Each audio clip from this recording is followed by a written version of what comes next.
என்னப்பா வேலைக்கு போலையா இங்க நின்று இருக்க? இல்லக்கா உடம்பு சரியில்லை, அதான் சீக்கிரம் வந்துட்டேன். அதான் ஒய்ஃப்கா வெயிட் பண்ணிட்டு இருக்கேன்க்கா.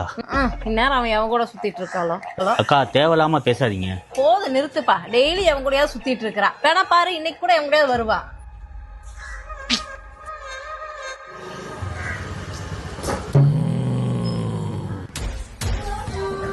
என்ன வெளியிலே நிக்கிறீங்க? என்னங்க சீக்கிரம் வந்துட்டீங்க? ஏய் எங்கடி போயிட்டு வர? யாரியாமா? கண்டவங்க சொல்ற மாதிரி தான் நீயும் நடந்துக்கிற. எங்க அப்பா சாவரப்போ எனக்கு 5 வயசுடி. இது வரைக்கும் எங்க அம்மா யார்ட்டையும் பேசாம இருக்காங்க. நீ டெய்லி ஒருத்தவங்கள சுத்திட்டு இருக்க. வார்த்தை அளந்து பேசுங்க. என்ன விட்டா ரொம்ப பேசிட்டு இருக்கீங்க? நீங்களும் போக மாட்டீங்க, நான் போனாலும் சந்தேகப்பட்டு இருக்கீங்க. அம்மாங்கிறது ஒரு வரம், அந்த இடத்த யாராலையும் நிரப்ப முடியாது. கட்டின பொண்டாட்டிய அம்மா மாதிரி பாத்துக்கிறவன் தான் ஆம்பளை. தள்ளுங்க.